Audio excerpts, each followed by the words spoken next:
Welcome back, everyone. It's Eric from Rare Candy here today. We are back taking a look at Infinity Zone. This is the new set. It just got revealed in full for Japan. But of course, we are going to get these cards later in August in our Darkness Ablaze set. So we will eventually be getting these. One thing is important to note, by the time this comes out internationally, we will have a rotation we have to kind of keep in mind. So like, we are going to be losing a lot of cards by the time these are legal for play as well. So something to keep in mind. And real quick too, just want to thank you guys for some of the patience. I know this is our first video in I think like a week and a half or something. I don't know if you missed some of our community updates that we've been posting or any of our updates on our Patreon, but basically my computer has really been struggling to produce a lot of the content that we normally make, and so I'm in the process of waiting for some new PC parts to come in. But luckily my laptop was able to handle recording this video, so I wanted to at least get something out while I'm waiting on these other parts to come in. So just big thank you for everyone for the patience while these uploads have been a little bit slow lately. But without the way, let's take a look at Infinity Zone, see what we're going to be getting. So of course this is by and large going to be my first impressions, you know, just some of my knee-jerk reactions to these cards. I really haven't put in-depth thought into any of them at this point. So like I said, just kind of my literal first impressions here. So let's see what these do. Parasect, not too good. Carnivine, not too good. Okay, we have Semi-Sage. So this card and the other monkeys did get revealed a little bit ahead of time. But I think all these are kind of interesting. You know, for 3 colorists is 110, and then they can't attack on the next turn. It's the same attack on all of these. But this is kind of cool because we can power it up with triple acceleration energy. And, you know, these are a potentially splashable, like, Ditto Prism target, maybe. Or, you know, depending on how the metagame shifts, you could even build, like, a little toolbox of, you know, triple acceleration energy-based attackers. Like, there's the Metacham that we just got in Rebel Clash, I think it was. And all these that can all attack for triples. So there is a way, I guess maybe you could build a toolbox deck, but I think this is these are more or less going to be maybe like Ditto targets potentially. But these attacks are kind of cool, nothing groundbreaking, but something to keep in mind.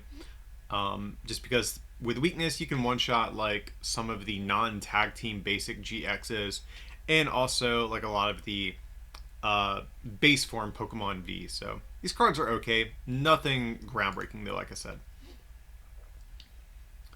So we have Rowlet. If I remember correctly, yeah, okay, there's a couple of Pokemon in this set that have like this gimmicky ability.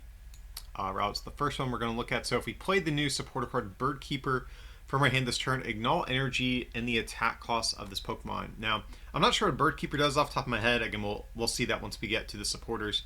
But that's kind of cool. You get to ignore your attack cost, but the 60 snipe for 0, it's like okay, but I mean, am I really building around this? I don't think so. So I saw there is a Swan in the set. I'm assuming that it's going to hit a little bit harder than this. I'm not sure if there's any others. But the Rowlet, it's like kind of okay. Nothing special though. We have the Scizor. Love the Scizor. Actually one of my favorite starters of all the gens. Let's see. So ability, prevent all damage done to this Pokemon by attacks of your opponent's Pokemon V and GX. Okay, so this is another safeguarder, much like in the style of Hoopa, Suicune from Plasma Blast, Sigilif from Dragon's Exalted, you know, Wobbuffet all the way back from Sandstorm or something. So we've seen a lot of these types of Pokemon over the years, and historically they're usually really good. Now the Scizor is a stage 2, which is much worse. That's significantly worse than just being a basic you can throw down. And its attack 90, 20 to 2 of your opponent's bench Pokemon. Yeah, its attack also not very good. I really wish this was like 110, because then we could 2-shot like Vs and stuff like that. But even still, I mean, if you're just walling against your opponent anyways, this ability is probably just going to be good enough to kind of carry you. So I don't know, I think this card seems pretty cool. I don't know exactly where I stand because it's a stage 2, so your opponent can probably get some easy prizes on Rowlets before you get set up, but I feel like if Pokemon V keep becoming the most popular cards and we don't have any good one prize attackers in the post-rotation format, you know, Decidueye could be a good attacker. We'll have to see. But I'm a big fan of Decidueye just as a Pokemon, so I'll probably wind up experimenting with this regardless. So we have our first Pokemon V. It's got Houndoom V. Searing Flame 20, your opponent's active is now burned. So effectively 40 for 1. Kind of okay.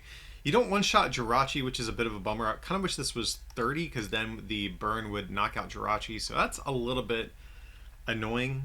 But other attack, let's see, 100. And if any of your fire Pokemon have damage counters on them, this attack does 100 more. I have to say, I'm really not a big fan of this. Like, you know, if we're attacking with a basic 2-prizer, I feel like Ninetales V or Heatran GX are just going to be generally a bit better. You know, Ninetales can copy any attacks for the same attack cost. Heatran, it has a GX attack that has kind of an unlimited damage cap, so that seems a bit better than this. Like, fulfilling the damage counter is kind of annoying. Like, are you really playing Rainbow Energies in your Welder decks? Like, just to do 200 and still not one-shot anything? Like, I think Houndoom seems really bad, actually. Like, I'm probably not playing Rainbow Energies in my Welder deck. Like, no, I'm just gonna play other fire Pokemon that don't need, like, an annoying sort of stipulation to do more damage. But I don't know if there's, like, it's not a god-awful attack, but it just fires one of those types that has so much support. You really have to be a really, really good attacker to be able to kind of stand amongst the other ones that we have. So yeah, I'm not a big fan of this card. We have Blaziken. So Blaziken, 170 HP, that's pretty good. So it's fire and fighting type. That's actually kind of cool. I think both of those types are pretty good to be, because obviously things like Pikarom and the new Eternatus VMAX that we're getting in the set are going to be weak to fighting. And then obviously Zacian and all of the different metal Pokemon that are floating around are weak to fire. So I think that's actually a pretty good typing to be. Now let's look at its attack. Fire to Colorist, 130. Attach a basic energy from discard to one of your bench Pokemon. So this isn't awful, just because even though we do need 2 attachments to get this up and running, what you can do is attach fire and twin energy, and then whenever you attack, you accelerate a fire to your next Blaziken, and then all you need is 1 twin energy from there to keep attacking. So I think you can actually stream these pretty effectively. So like, this is okay, but again, just fire, like I said, it's not one of those types. If you really want to be a good fire Pokemon, there's a lot of competition in that space. So I think Blaziken's okay. I don't think this is groundbreaking, but I do like the type combo it has, and I think its attack does get set up pretty easily. I really don't see just 130 for 3 making this like a super competitive deck or anything, but it's a cool card. It's not awful. Not great though. So of course we have the other Semi-Seer. This is probably one of the better ones out of the 3 too, just because hitting fire weakness is pretty good, because right now metal is still a really popular type. So being able to just one-shot a Zacian, it's perfect math, unless they have something like a Metal Frying Pan or something like that, or some way to reduce damage. But yeah, just another one of those guys. And we have the alternate Galarian Darmanitan. This is interesting. So 140 HP. It attacks for water energy. This actually might be a problem for this. So you may discard all water energy attached to this Pokemon to 60 more. Wait. Oh, I thought this was like kind of decent for a second. I was reading this originally as 60 more for each you discarded, but just 60 total. That seems really bad. So you're capped out at 170. And we don't have a good way to accelerate the energy, because Frostmoth only accelerates water energy to water Pokemon. So we can't even do that. Are we playing this with like ADP or something like that? That's one of the only other ways I can really see to accelerate water energies. Yeah, I'm not impressed with this, but it is kind of cool though. You can run potentially, in theory, a fire attacker in your water-based deck.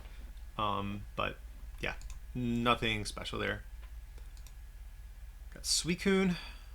Okay, so this card isn't awful. So for 3, it does 130. Return 2 water energies. Attach this Pokemon to your hand. This could theoretically be a good one-of in Frostmoth, if Frostmoth does decide to ever, see an uptick in popularity, just because it's really cool, because you can hit for 130, soften something up, and you get to keep the energies. That way, next turn you can throw them back down on your next attacker, and take a big one-hit knockout. So it's pretty cool because Suicune only has 120 HP. This thing is getting knocked out on your opponent's next turn. So being able to keep those energies, I think it's actually pretty nice. 130 is also a pretty good number to hit for opposing like one prize basic, kind of like Suicune actually, or Giratina, stuff like that. So this is an okay card, but it's really only as good as the Frostmoth deck, which it's an okay deck, but it hasn't really had any breakout success just yet. So we have Relicanth. Okay, so this is, I do remember seeing this get revealed kind of early. It says, search your deck for 2 rare fossil cards, put them onto your bench, then shuffle your deck. So we are getting the Galarian fossil Pokemon in this set, and this is going to help us get them set up a little bit better. And, as I understand it, Pokemon Research Lab is not actually going to work with the new fossils because it's called rare fossil, not unidentified fossil. So the Pokemon that evolve from it don't evolve from unidentified fossil, which means Pokemon Research Lab won't work. So to make this long-winded rant more concise, Relicanth is going to help us get set up instead of Research Lab. So this is kind of cool. Anything that helps fossil cards, I think, is a good thing. Fossil cards historically are always kind of clunky to get up and going, so anything that helps them is definitely a good thing. Needing Colorist Energy, also cool, makes this pretty flexible. So no matter the type of fossil you want to run, you do have a way of getting that set up. So yeah, I think Relicanth, pretty cool card for those types of Pokemon. Of course, we have the Semi-Poor we mentioned already. We have Vanillix. So once during your turn, if this Pokemon is your active, you may flip a coin. If heads, your opponent's active is now paralyzed. So this is a stage 2 though, and this has to be your active. Yeah, I'm not a big fan of this. I think if I want to play something like this, I might just play Mareep. Well, are we losing Mareep? I forget if Mareep is from the status condition Mareep. I forget if it's from Lost Thunder or Team Up. Because I know there was a Mareep in each set. So if we are keeping Mareep, Mareep is like just obviously objectively better than this because both of them are a coin flip. But without Mareep, I don't know, maybe this maybe this fills some sort of role. I'm not crazy about this though. Needing it to be your active and it being a coin flip is, I think, a little too much going against this card. Toxapex, not too good. Oh, so we have Dreadnought V up next. So this is another one of the cards that did get revealed pretty early when cards for the set started coming out. So it takes 30 less damage from attack. That's pretty cool. We have effectively 240 HP on a 2-prizer. That's great. Pikarom has the same amount of HP. So good ability. And the attack 130. The defending Pokemon can't retreat. I mean, this attack is fine for like a pre-evolution Pokemon V like this. Nothing special. Then we have Dreadnought VMAX, so 320 HP. And I think it's our first VMAX with an ability, if I'm not mistaken. So, okay, same ability. This Pokemon takes 30 less from attack, so effectively 350, and does have 4 retreat costs. So actually, you can play buff padding with this and have basically 400 HP, which is insane. So I actually really like the tank ability of this card a lot. Its attack, 2 water colorless, 160. If heads, does 80 more. So the attack, honestly, not too great, guys, unfortunately.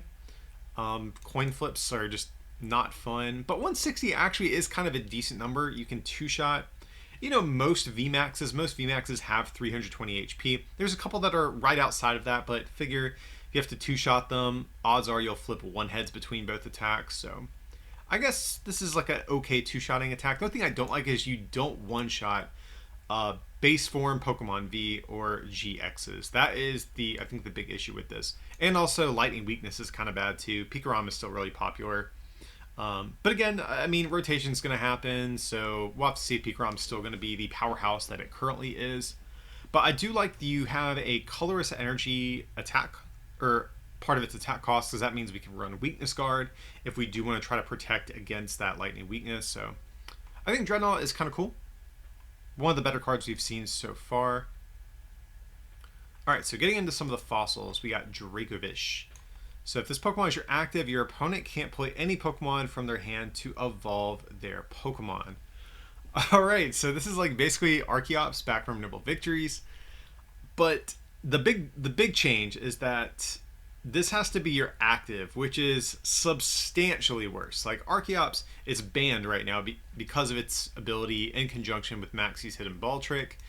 And yeah, so the effect of this is good, but Archeops could be on your bench. This cannot. You're going to have this in the active, and the attack on Dracovish just is not very good. So 120 for 3, not very good. Really not a big fan of this, I don't think. The effect is strong, but again, this being a very bad attacker, and also it's not a good wall because it has a 3 retreat cost, not a 2 retreat cost, which means we can't play some of the different retreat reducing methods we currently have, is going to be kind of an issue for this. So good. The effect of the ability is good, but the card overall I don't think it's very good. So I would say keep your expectations in check, because I think a lot of people might see this and think, oh, it's Archeops, it's obviously going to be good, but I'm not so sure.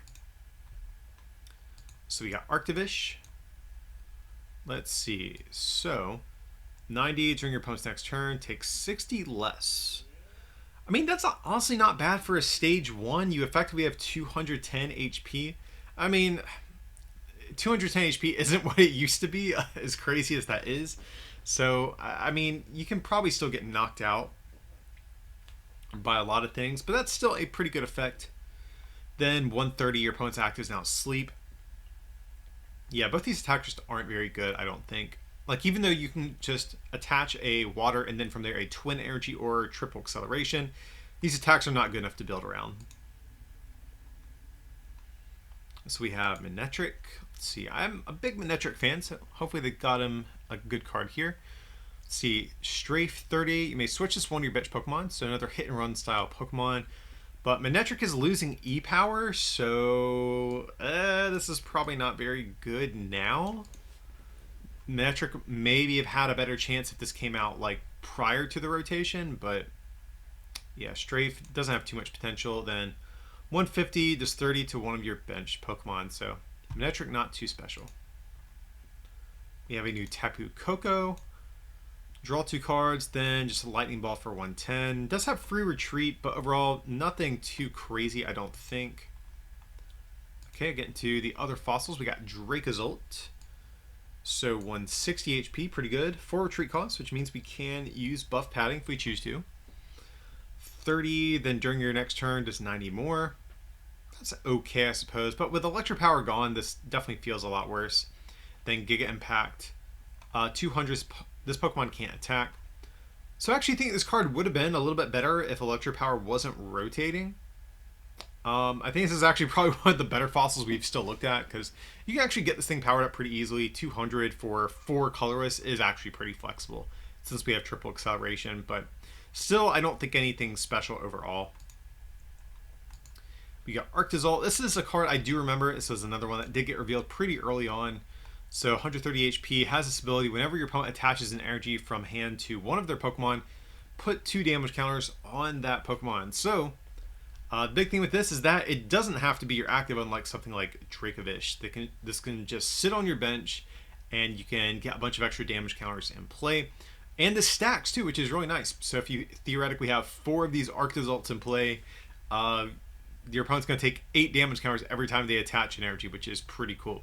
So if you can get these things set up very quickly before your opponent gets going, you know, maybe you'll be in a good spot. We'll have to see. But I like this ability. Definitely, I think the best fossil out of all the ones we've looked at. We have Wigglytuff, just a coin flip attack. We got Gothitelle. 40, your opponent's active is confused. 90 to choose 2 random cards from your opponent's hand. Your opponent reveals them, shuffles them. Nothing good there. We have Golurk for a 5 energy attack cost. That is crazy. Doing 180. Ugh. If this was 4 energy, this would be a little bit better, because then you could just go Psychic, triple acceleration, you're good to go. But yeah, this is not very good. We have Mimikyu. So your opponent's bench Pokemon can't be healed. Okay, that's very interesting.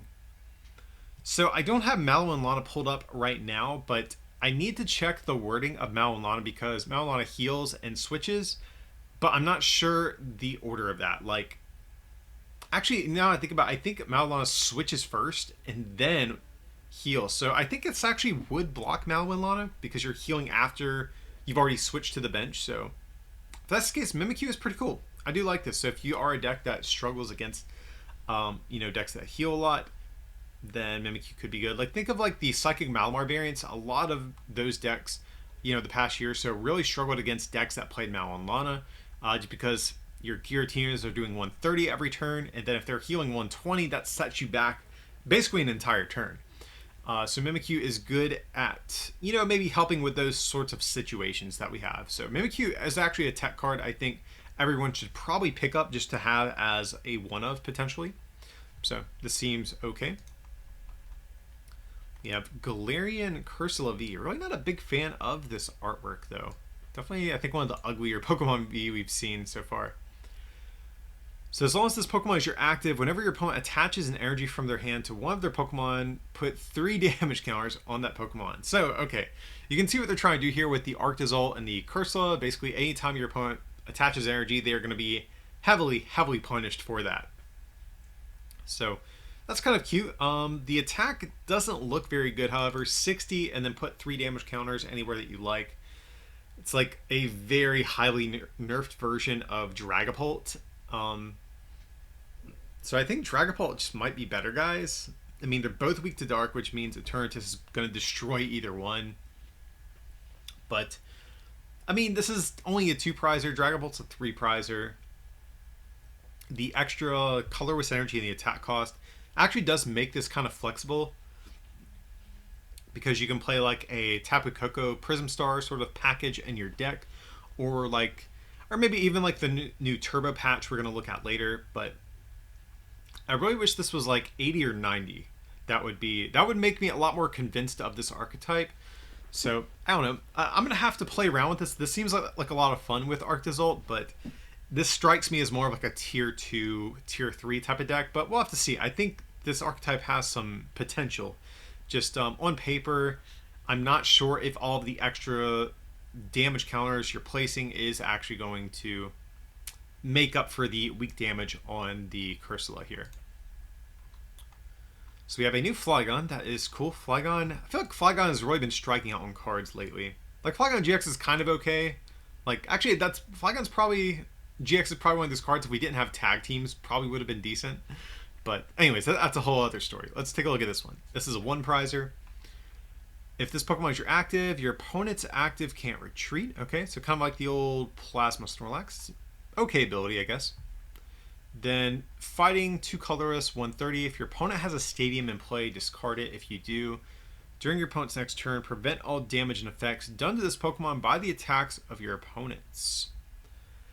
Man, I feel like this attack is like really, really close to being good, but the fact that it has to be your opponent's stadium is pretty bad, because, I mean, if your opponent sees you're playing Flygon, they're just not going to put down stadium cards.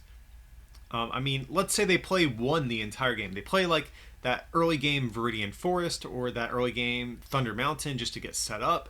And after that, I mean, you're just doing 130 for 3, which feels pretty bad. Now, I do think you actually can get Flygon powered up pretty easily. We have Karate Belt, so which means we can just attach that. And then from there, all we need is just 1 Twin Energy. So we can power up a Flygon in 1 turn, which is nice. But, man, like I said, I really, really wish this didn't limit it to just your opponent's stadiums. That would be so much better. So I think as a result, Flygon's probably going to strike out. But almost close to having a good Flygon. We have Hippowdon, nothing special. We got Rhyperior V. So 230 HP, it's pretty tanky for a 2-prizer. For retreat, we can use buff padding, so also pretty good. Let's see, 80, discard 1 energy from your opponent's active. And then 210, this Pokemon can't use this attack. So this is just a worse version of Sandaconda V, like straight up. If we're playing, like Sandaconda basically has the same attack cost and is, I think, just overall a much better Pokemon than Rhyperior. Has a decent first attack as well. So if you're getting this powered up, you're probably doing so with Colossal. And like I said, if you're playing Colossal, just play Sandaconda. Sandaconda's just better. Like, just objectively, I think. I think this has like better tanking potential, but outside of that, I don't really see any reason to play this. So big thumbs down for me. Simeon. Okay, so this card's not great, but I will point out this actually would have been kind of maybe an okay card with the old Passimian deck, because you could search your deck for 2 Passimians, put them on your bench. And expanded, this is probably bad though. Our searching options are just too good, so this isn't necessary, but just want to throw that out there. So we have Eternatus. Whenever you play this card from hand to evolve one of your Pokemon, you may switch one of your opponent's evolution Pokemon with their active. Okay, so this is actually a decent ability. We've seen this in the past. Well, not this exact ability, but we've seen these types of things in the past with Lycanroc GX, Ninetales from Dragons Exalted, even Luxray, all the way back from the SP sets. So, I mean, needing it to be an evolution is a bit of a bummer, just because basic Pokemon have, by and large, been dominating the game for the last, way too many sets. I'll say that. So I wish we were in a format where evolutions were the main threats, but that's really not the case. But as more VMAXs get added to the card pool, this ability does become better and better. And we can reuse this with Scoop Up Net, so that is a consideration. But right now I think we have a lot of really good gusting options. We have Great Catcher, we have Boss's Orders. Even Pokemon Catcher I think is fine a lot of the time. So this has a lot of competition. Boss's Orders is just more consistent. So we'll see if Dark decks wind up playing this. I know Eternatus does more damage for every bench Pokemon, so maybe you play Eternatus in there as like a 1-of, or like a 1-1 or a 2-2. Not sure. The ability has potential, but it doesn't strike me as like being like crazy insane like Lycanroc or Boss's Orders or anything like that. Alright, so next up we have probably what is debatably the best card in the set. We have Crobat V. So, once during your turn, whenever you play this Pokemon from hand to your bench, you may draw it until you have 6 cards in your hand, but you can't use more than one of these abilities in a turn, and then just 70. Your opponent's active is now poisoned. So, this is basically just a Shaman EX reprint, but of course it does have that pesky clause at the end where you can't keep using this. We've seen plenty of decks while Shaman has been legal where you can draw through almost your entire deck on the first turn if you want to. Crobat is a little bit more balanced in that regard. It doesn't let you do that. But I will point out, in Expanded, you can effectively play 5 Shaman if you play Crobat in addition to 4 Shaman. So, something to point out. But even still, this ability is just so good. Crobat can't be Great Catchered, unlike Dedenne right now. So, that is definitely an upside of playing this. And also, I think there's just some decks sometimes where you don't really want to just discard your hand. You want to keep some of those resources, and Crobat might be a little bit better, especially for like an evolution deck where you have a lot of moving pieces and rare candies, stuff like that. You might not want a Dedenne. Crobat might just be a better option. So, yeah, Crobat, this is just another one of these broken, like, basic support Pokemon and strong abilities. So, definitely pick these up. This is definitely going to be one of the best cards in the set, easily. So, we have a new Obstagoon line. Let's see. So 170 HP, this ability. Once during your turn, you may have your opponent discard cards from their hand until they have 4 cards left. Okay, so actually kind of similar to the Persian that we've see a lot of play.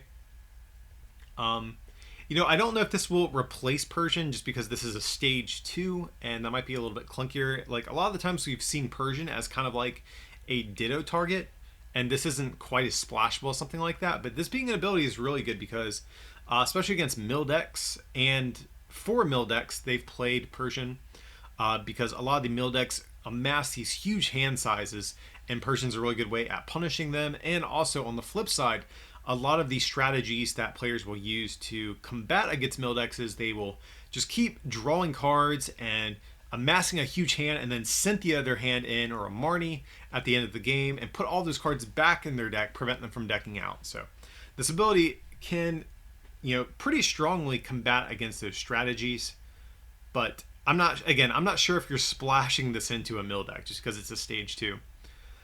This attack 180 for a triple acceleration energy.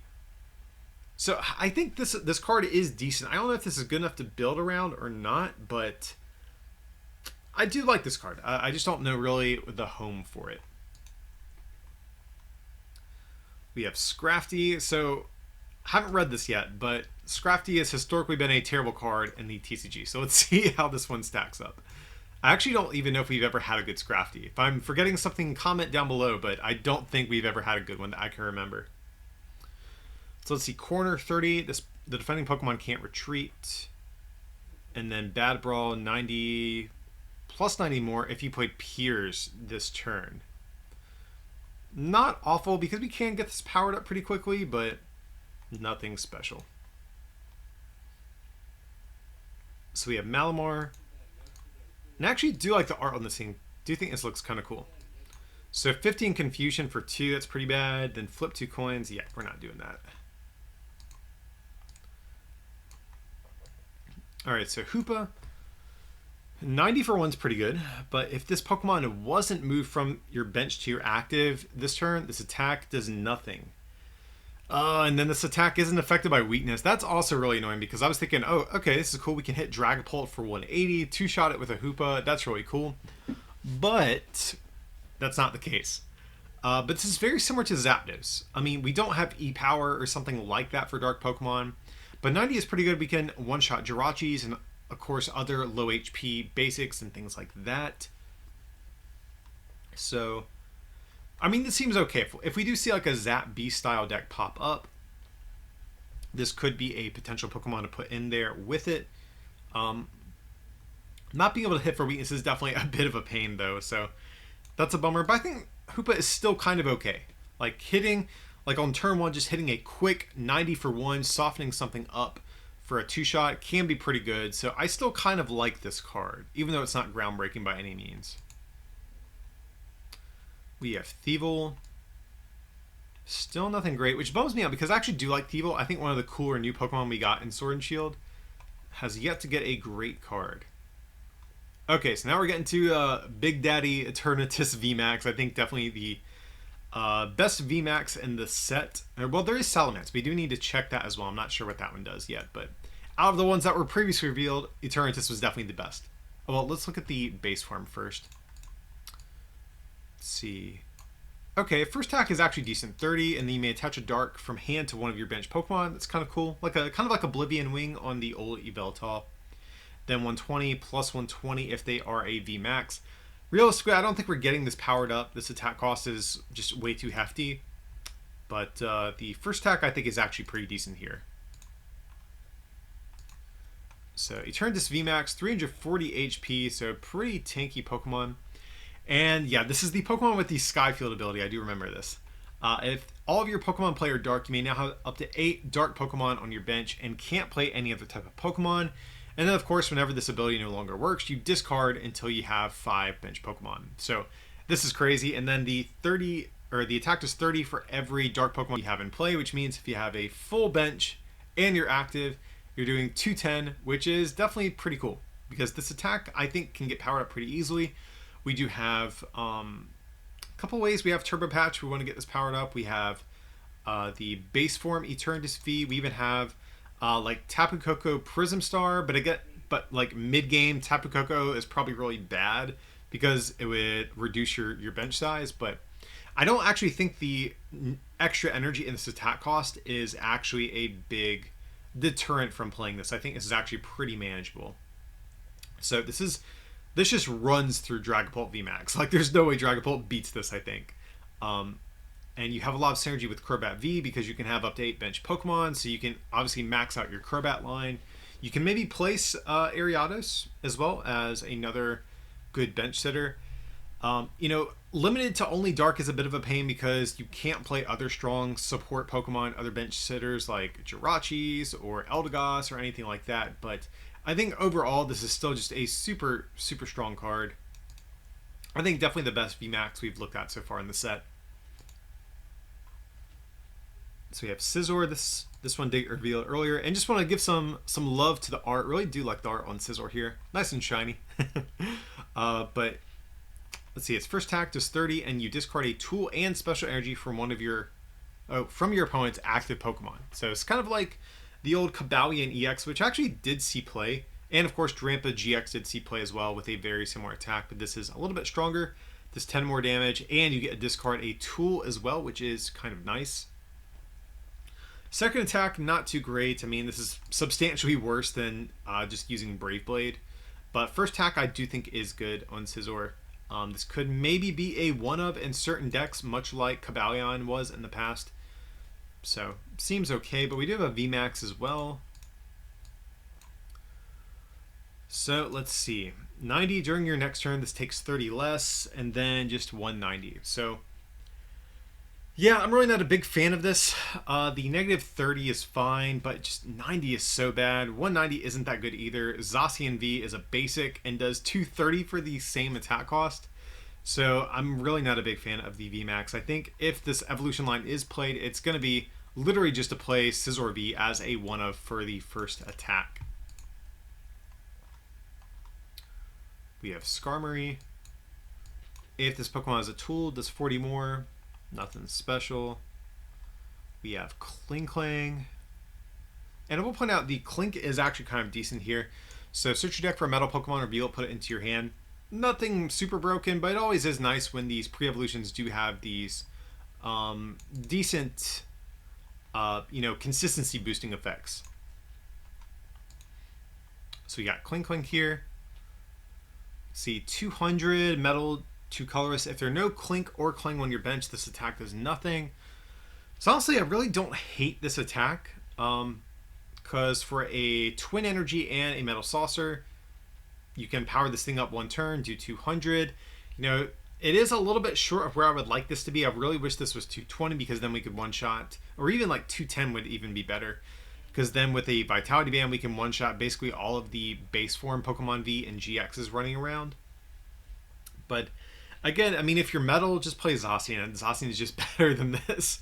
So it's not an awful card, just sort of outclassed.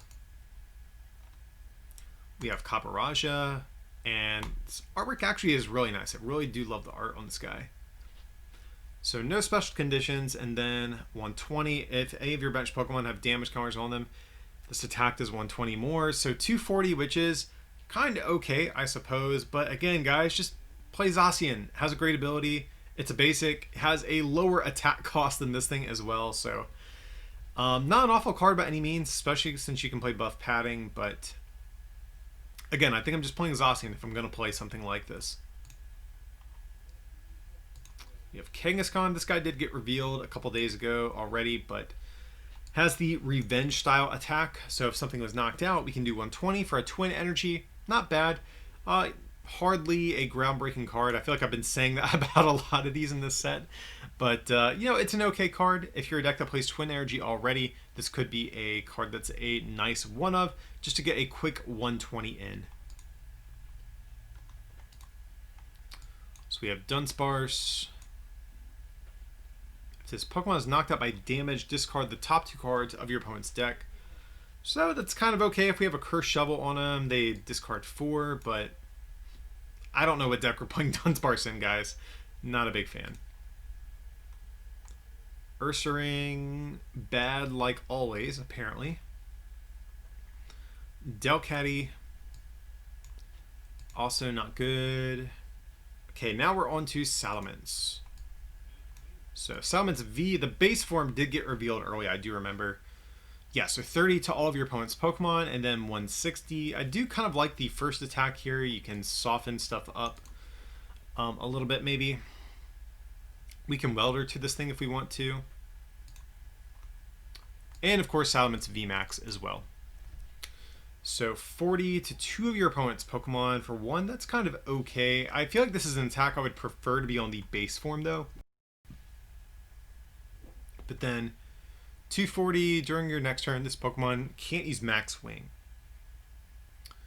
So, I mean, overall, I think these cards are kind of okay. Being Colorist is really nice. That gives them a lot of flexibility to get powered up. I think Welder might be one of the better routes, though, just because Welder, it naturally pairs well, I think, with more basic heavy decks. So just being able to power up Salamence V turn 1 really quickly, get that 30 spread in is pretty good.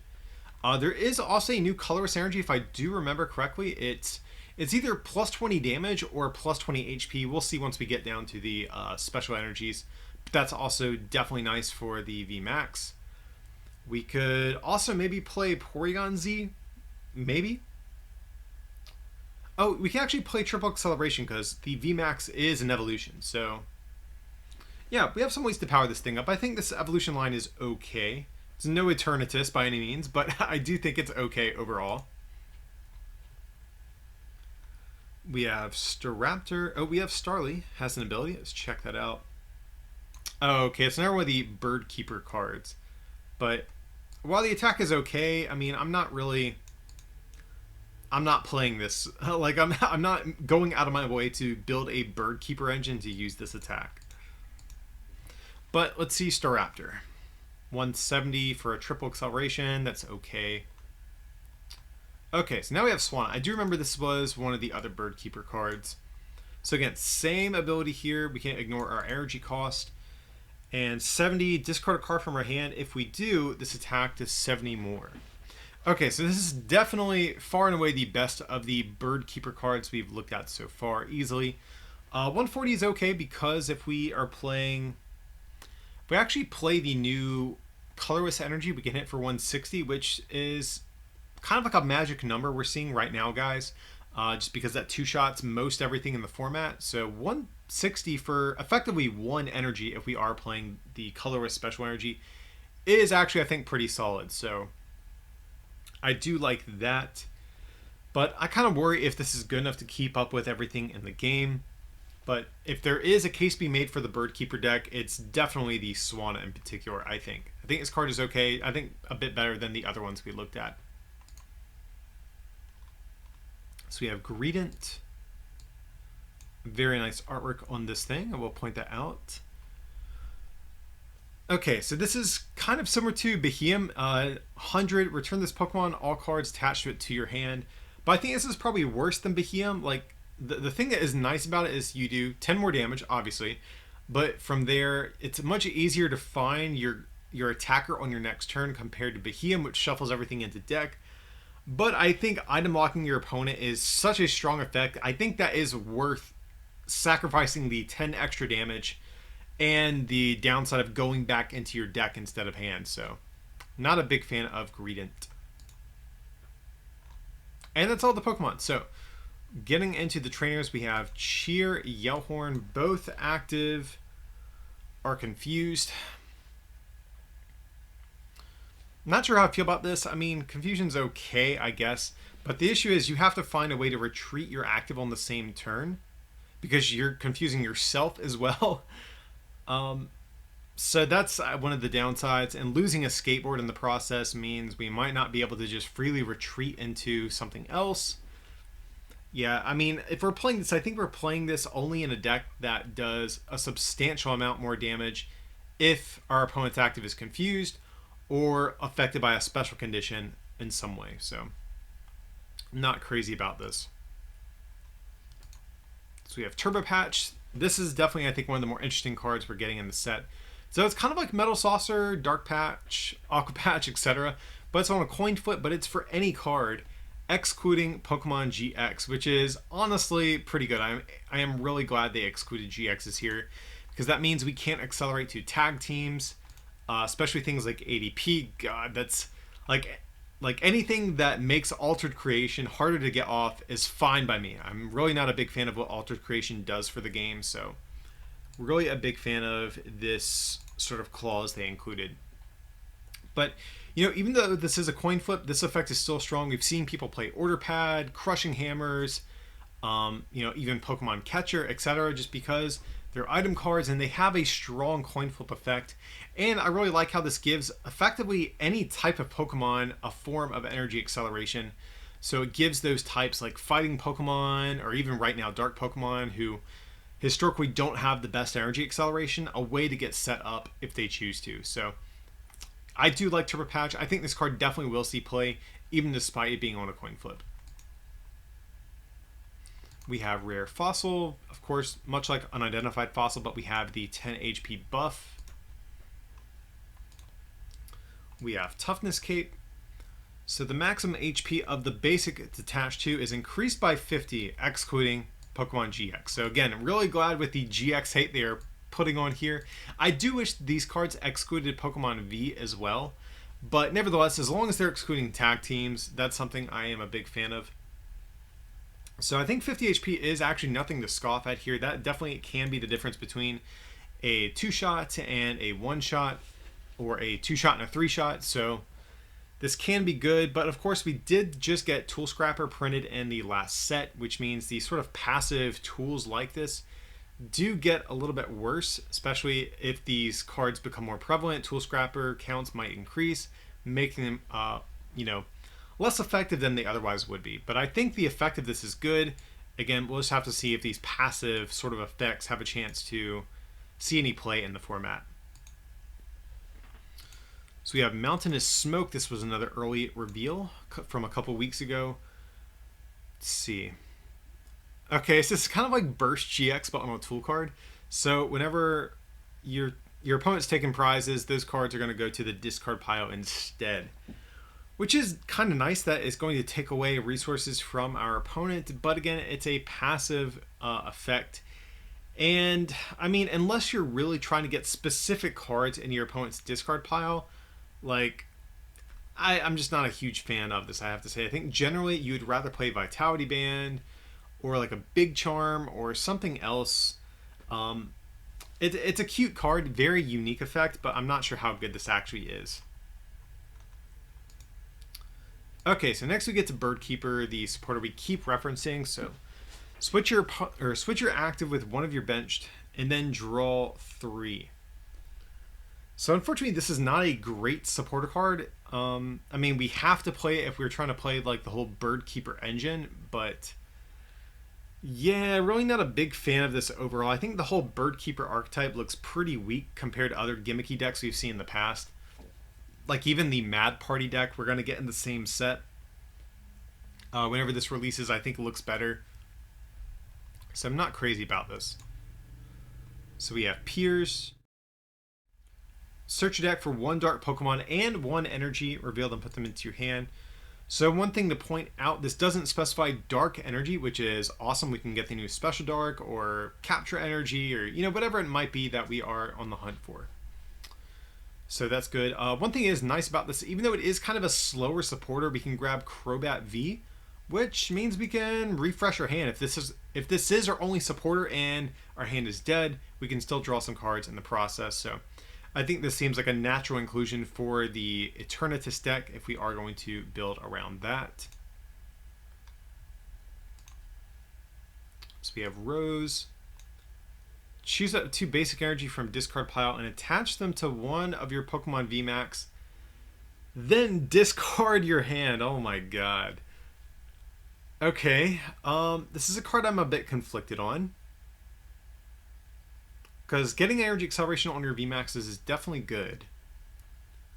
But discarding your hand is really bad. I think if we're playing Rose, we need to be playing something else that is some sort of like non-supporter based draw. Like we need to be playing Silvally GX or something kind of like that. That way we aren't left with a dead hand after we use this.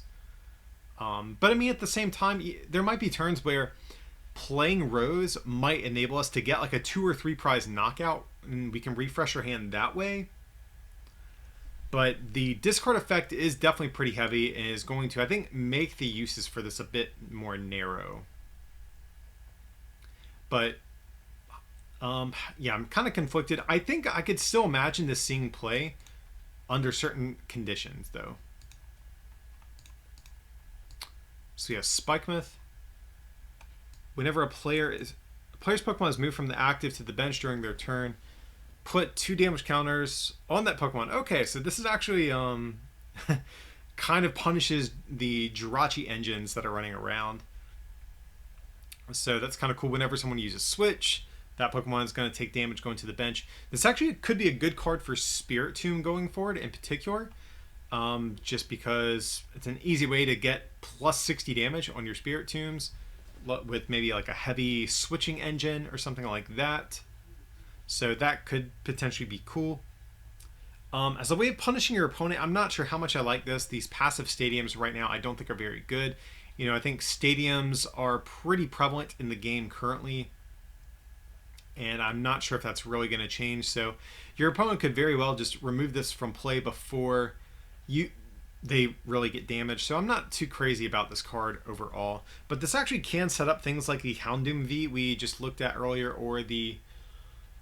what was it? There was another card. I forget, but there was another card we looked at that did more damage if our Pokemon were damaged. So, okay card. I think it's kind of interesting. We have Rose Tower.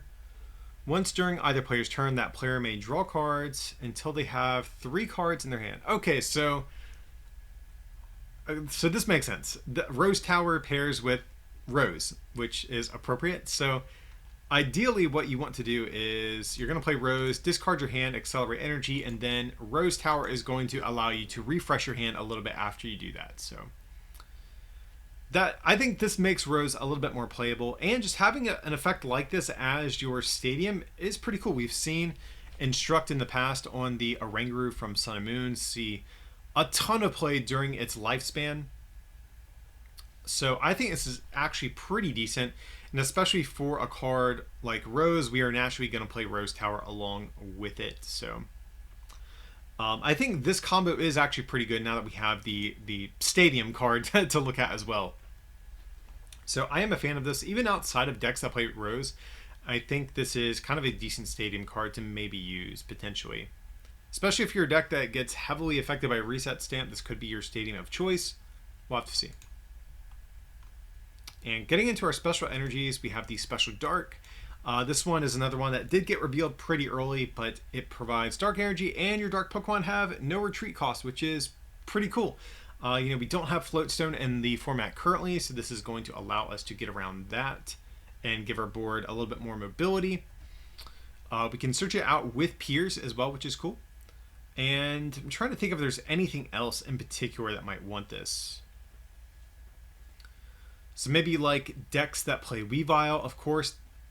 I think it actually could be good in general because you don't have to play Night City in your Weavile decks anymore, because you can just use Weavile to move this to whatever Pokemon you want to retreat. So that seems good. And oh, maybe Galarian Weezing.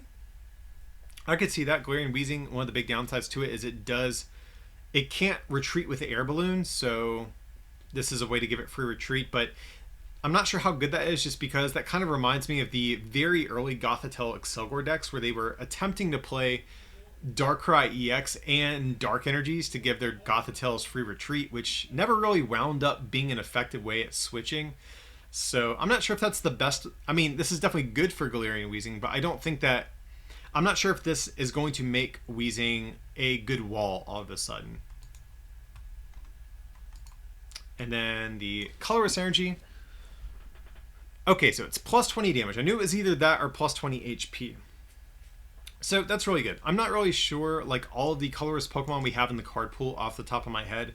So I'm not sure what is best with this. This is definitely a card I'll be doing more research on whenever I am putting together our set review for Darkness Ablaze. But I think this is cool. Obviously, we looked at Salamence VMAX in this set, so that's a natural partner alone. We have other things like Cramorant V. We even have Double V. So here's a bunch of decent colorist Pokemon right now, but again, I really want to comb through the card pool in its entirety and see what other Pokemon are going to pair nicely with this. But really been a fan of how they have been doing these special energies for the Sword and Shield era. But with that being said, guys, that is going to be the end of the set. Let's quickly do a recap. I forget everything we looked at already. I think the trainers overall are pretty decent. We didn't really get any very like general consistency boosting cards like Cynthia, Quick Ball, etc. These are very archetype specific overall, outside of maybe Turbo Patch. But overall, I think the trainers are pretty decent. We have the Bird Keeper deck, guys. I'm not sold on this. Swanna is definitely the best of the Bird Keeper cards, but I still don't think this archetype is very good. Salamence VMAX was okay. Kangaskhan's okay.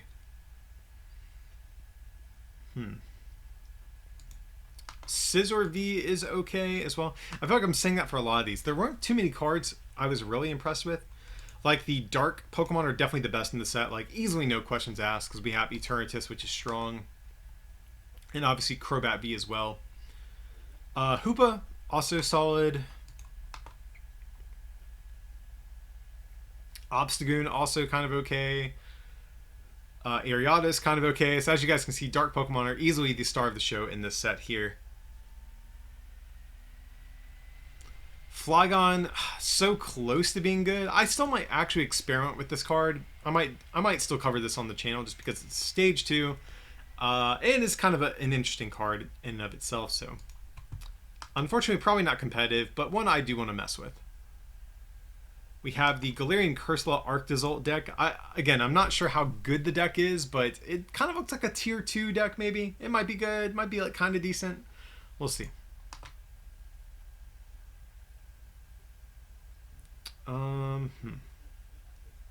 Arctozolt, like I mentioned, I think it's probably the best of all the fossil Pokemon we looked at. Dreadnought VMAX, I actually do like. Definitely one of the tankiest of the VMAXs we've seen so far. And with Pikarom losing E-Power, you never know. We could see a decrease in Pikarom, making a card like this a little bit more viable. So, Dreadnought I definitely think has some potential.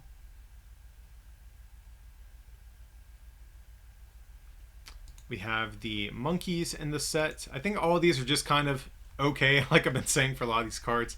They're going to be just counters to different things that might be strong in any given metagame. So, probably not going to be a deck of their own, though, if I had to guess.